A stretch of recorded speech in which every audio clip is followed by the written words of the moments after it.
is in the home of Baywatch babes and movie stars Los Angeles to bring you this special programme. This is the second of the shows brought to you from E3, the world's greatest games exhibition.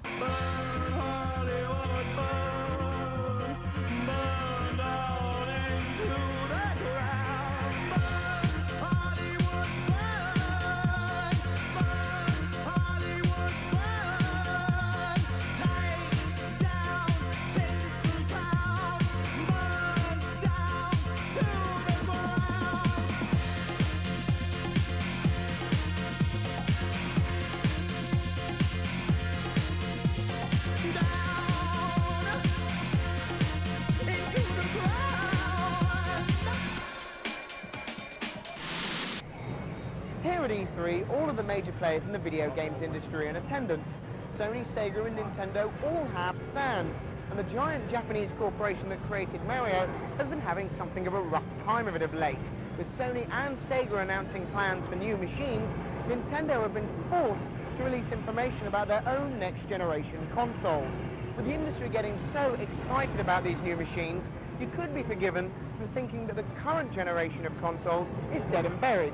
Well, nothing could be further from the truth. The N64 is fighting back with a raft of new games, and one of the first of these to be released will be a tie-in with this summer's biggest movie. It's the snappily titled Star Wars Episode 1, Pod Racer.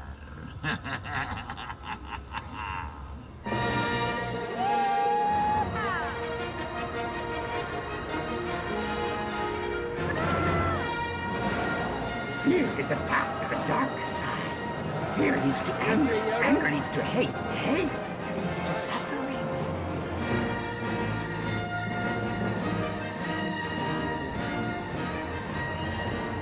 This game will come bundled with a special N64 pack later on this month.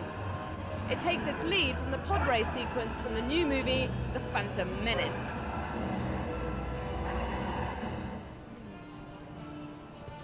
The player can jump into the cockpit of any of the 20 pod racers, including Anakin Skywalker's.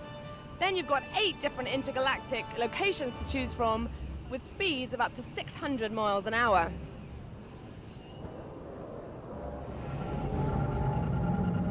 As players win races and acquire prize money, they can invest their spoils in upgrading their pods or by buying pit droids, which will help to keep their vehicles in tip-top shape.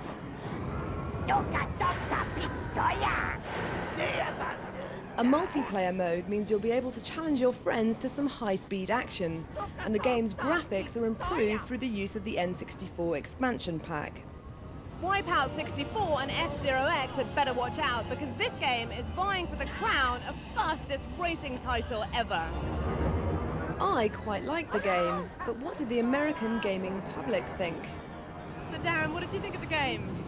Actually, I think it would be better on the PC because they have better 3D hardware, but also, you know, there are better racers on the market than this Star Wars game. What's the best thing about the game? That you can switch to a first-person perspective. No one in there seems to be playing first-person, but I switched there and I beat my friend. So Guy, what did you think of Pod Racer? It's alright. I think it's just another game for the N64, another racing game. I think the hype of Star Wars made it really, really big. Has the technology impressed you at all? Is there anything new that you've seen there? Not really. I think it's time for LucasArts to move on to a different platform. It'll look better on the PC. So what's the best bit of the game, though, if there was something you had to choose? I think it's just the fact that it's Star Wars.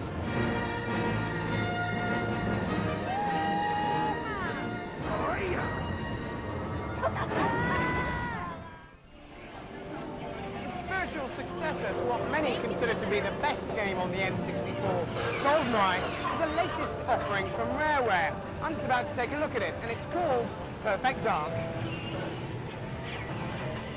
It's still a first-person shooter, although in this game, instead of donning a dinner jacket and arming yourself with a Walther PPK like 007, the player must help secret agent Joanna Dark uncover a sinister conspiracy involving shady government agents, aliens, and an arsenal of state-of-the-art weapons.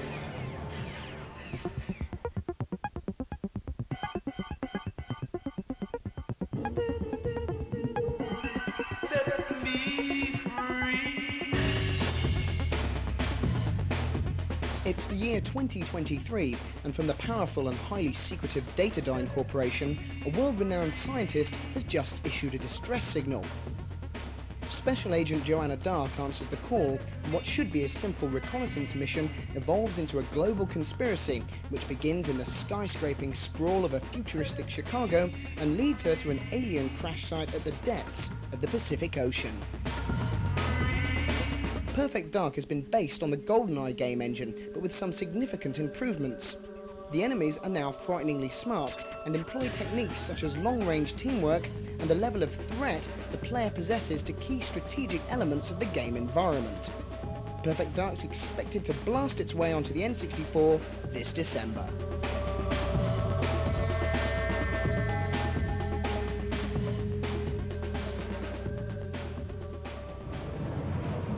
Donkey Kong 64, one of the biggest games ever created for the N64, features massive environments and stunning graphics which really push the N64 to its limits. Players will be able to use familiar faces like Donkey Kong and Diddy Kong. But the game also introduces 3 new characters: Tiny, Chunky and Manky.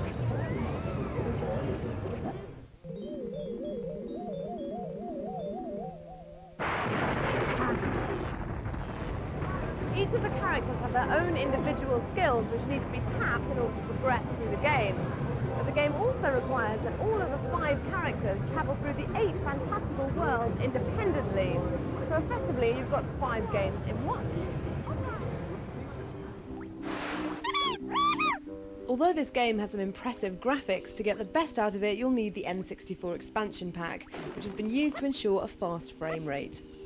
Expect to be able to monkey around on your Nintendo in time for Christmas.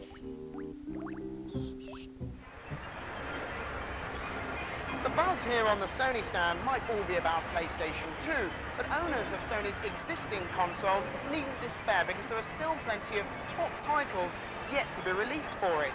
We've sent Julia off to hunt some down right now. Gran Turismo rewrote the rules for driving games. Realistic physics engines and incredible graphics that many thought the Sony PlayStation wasn't capable of meant that when it was released, it became an instant classic. A sequel was of course inevitable, and here it is. Gran Turismo 2 features a whole new set of cars for budding drivers to try out. Everything from the humble Volkswagen Beetle to the insanely difficult to drive rally cars. Yep, Gran Turismo will also feature rally stages as opposed to the simple tracks found in the original game. The rally stages aren't the only differences in the track though. You can now drive cars through cities and towns. And the tuning options where you can upgrade your car that were available in the original game are also available in Game 2, but this time they're more user-friendly and there's simply more options. Gran Turismo should be released in time for Christmas, and only then will we see if the best just got better.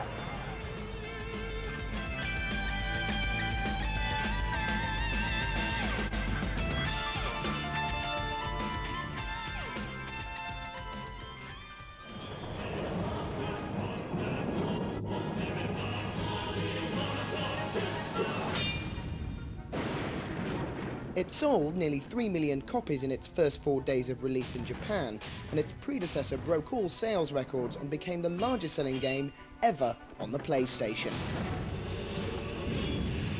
Final Fantasy VIII surpasses the previous game in almost every way. With quick and intelligent gameplay and stunning cut sequences, this game is certainly a visual treat. It doesn't just look better than Final Fantasy VII though, gameplay's been improved also. The combat system's been enhanced and is now quicker and more intuitive. Innovations such as drawing magic from your enemies have also been included. So it looks as if PC and PlayStation owners will once again find themselves losing months out of their life trying to complete this epic game.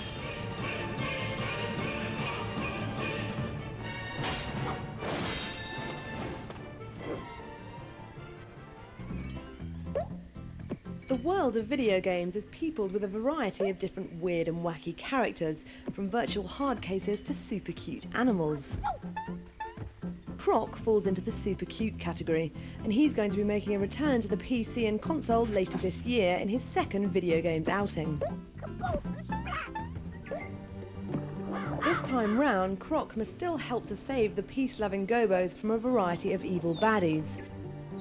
But he's also on a quest to find his parents and discover the truth about his past. To help him travel around the vast realm of Gobos at greater speeds, Croc can now make use of a collection of vehicles. He can fly over jungles and volcanoes on a hand glider, race around lush verdant fields in a car, and he can use elements of the environment to solve puzzles and to foil traps. Whee! Croc will be tail lashing and snapping his way onto PlayStation and PC early in the summer. Hey, Gear will be right back. Don't go away.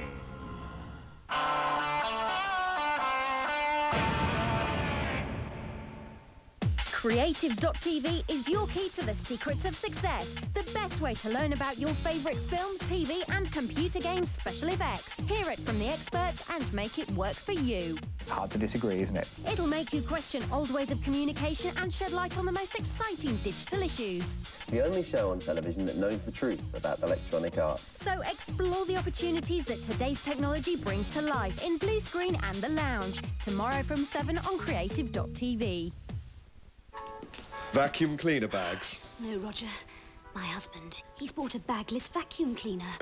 But Sarah, you'll still need to come in for replacement filters. Thank goodness. Unless it's one of these. The new Hoover Vortex with state-of-the-art triple vortex cleaning system. Incredible dirt pickup. So efficient, you never buy another filter. No bags, no filter replacement, no problems. No Sarah? No.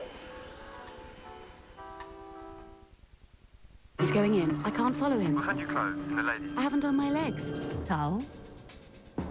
And the moisturising cream? This is better.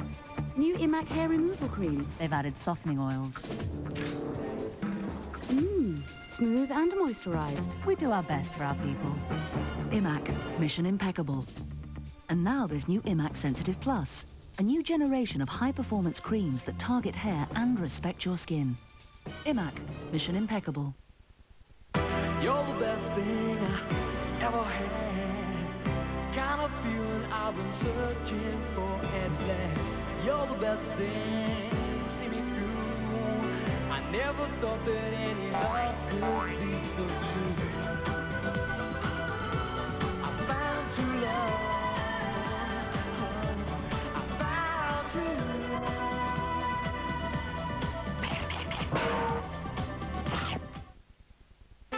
From birth, they learn to love the ball. As they grow, ball and player become as one. At the moment of attack, the whole team senses it. When they shoot, there is no sound. For them, football is life. Copa America, the rhythm of football, coming soon to Sky Sports.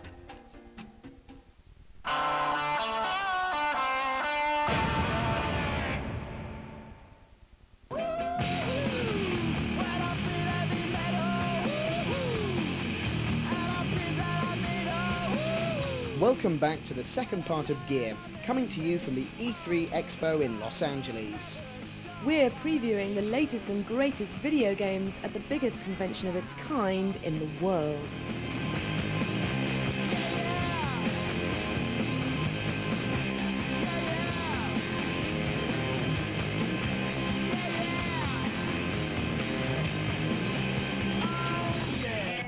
Over the course of the last two shows, we've seen the new PlayStation 2 and Sega's Dreamcast. We even scoured E3 for the latest N64 titles, but we couldn't go home without finding out what games are going to be coming out on the PC, and that's what Julia's doing right now. Outcast is a PC-based non-linear adventure, a sci-fi game featuring 3D adventuring and exploration, with in-game non-playing characters a la Half-Life, whose AI would put most university students to shame. The scenario is nothing new. Pesky, meddling, know-it-all scientists have been tampering with portals to other dimensions, opening a doorway to a parallel world which now threatens to engulf the Earth.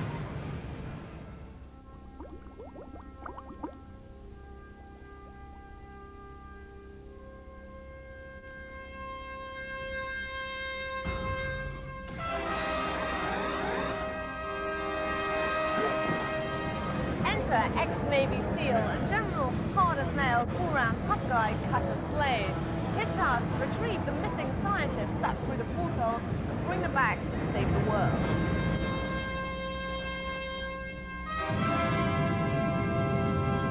Cutter has an arsenal of weapons that range from conventional firearms to some pretty outrageous alien blasters and energy guns. Although the game's setup may be a bit hackneyed, what really sets it apart from its adventure game contemporaries is the graphics engine.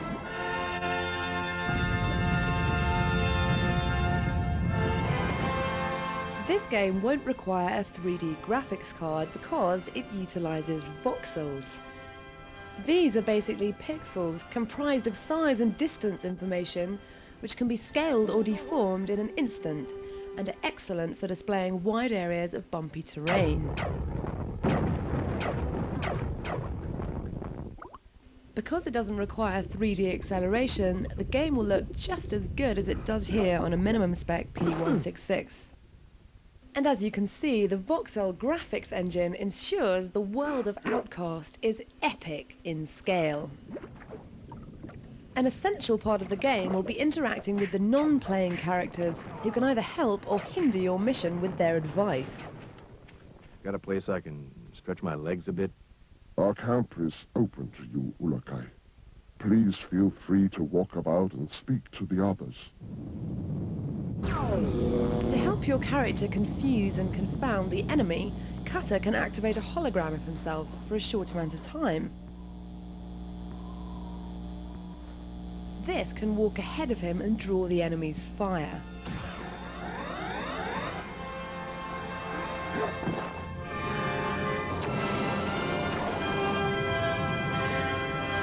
Outcast is released in the UK at the end of June.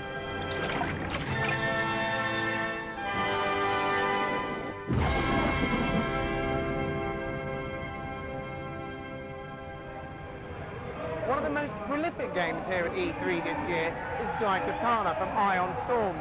That's the studio owned by John Romero, the guy that created the Doom and Quake games. It's been over 2 years late in its release, and many observers believe that this is due to the impact that games like Half-Life have had on the market, and that the programmers at Ion Storms back in Texas have been making extensive changes to certain elements of the game to ensure that when it finally receives a release, it'll set new standards for first-person mayhem.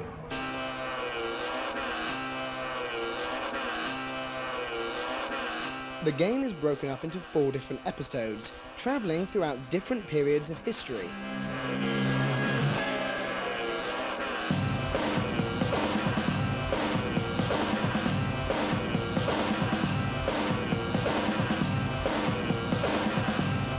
The finished game will feature 45 different types of enemy monsters, all spread across 20 levels. You'll also be accompanied by 2 computer-controlled sidekicks, which you'll be able to communicate with and use to take care of sticky situations. Now, we've tried to show you as many games as possible here at E3, but inevitably with a show of this size, we've missed some out. So here's our roundup of some of the titles to look out for in the coming months.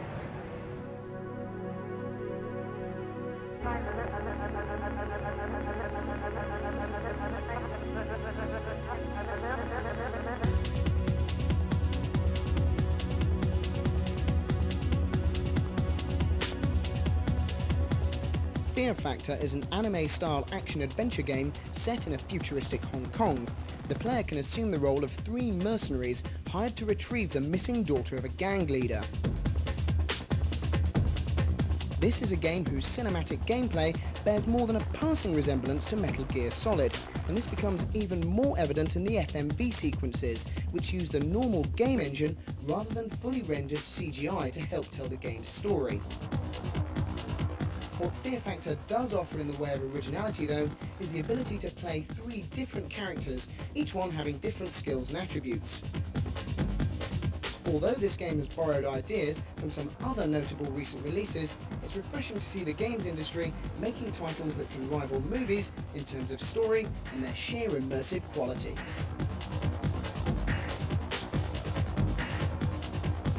The Bandicoot is back in Crash Team Racing, a game that's perhaps the closest the PlayStation's got to a Mario Kart-style racer. All of the characters from previous Crash Bandicoot games make an appearance as the racers. The aim of the game is very simple. Race a number of different karts around cartoon landscapes, collecting power-ups and weapons with which to thwart the attempts of your fellow racers. 4-player multiplayer mode also features, and as we all know, it's far more fun defeating your friends than it is beating the machine.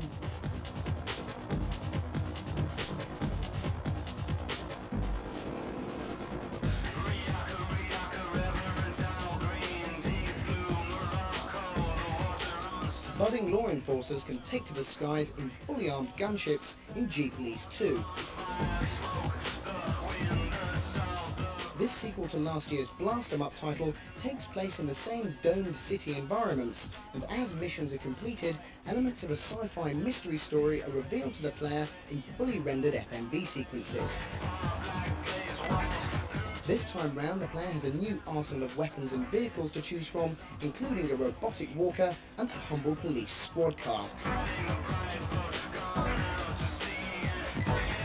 Jeep Police 2 will be available for the PlayStation and PC. The PC version will of course feature greatly enhanced 3D graphics.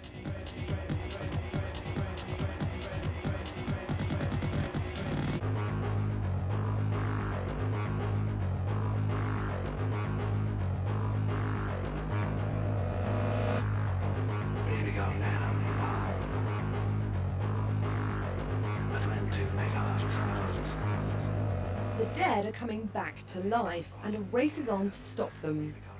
Goemon, the mystical ninja, is charged with this task in Goemon's Great Adventure.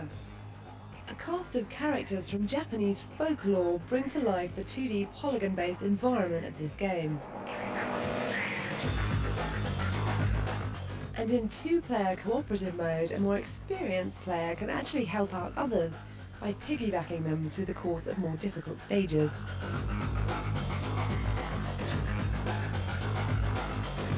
A hot new contender is revving up for the 1999 Grand Prix season.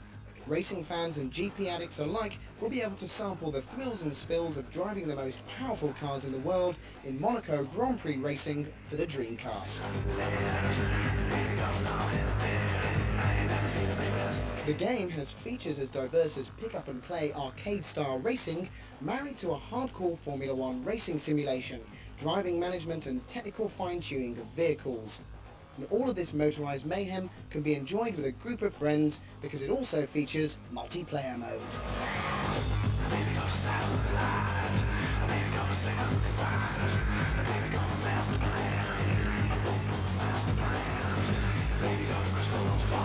Anachronox from the Ion Storm stable may look like a relative of Daikatana, but rest assured this game's no first-person shooter.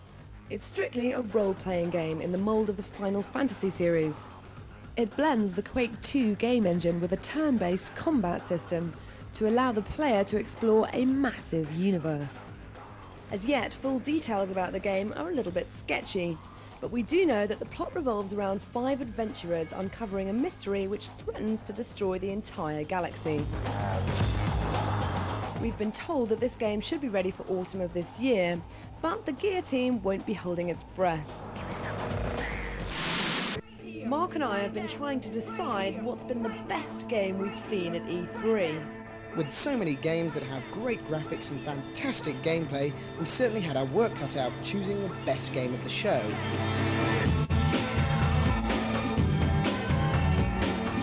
But after much deliberation, we decided that this is our pick of the show.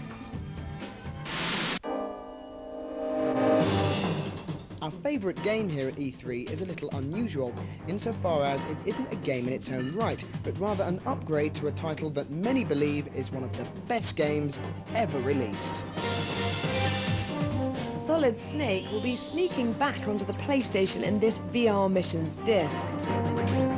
Players can relive all of the tension from the original game and join Snake in doing what he does best: espionage, stealth, and wasting bad guys.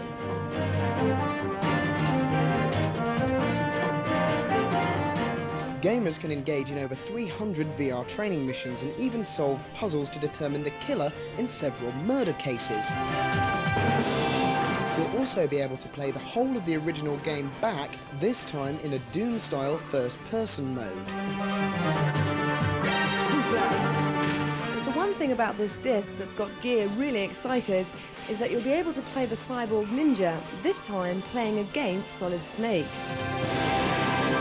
As yet, none of the features that are included in the Japanese version of the disc have been confirmed for a UK release, but it's rumoured that we'll be able to find out when Snake makes his return before the end of 1999.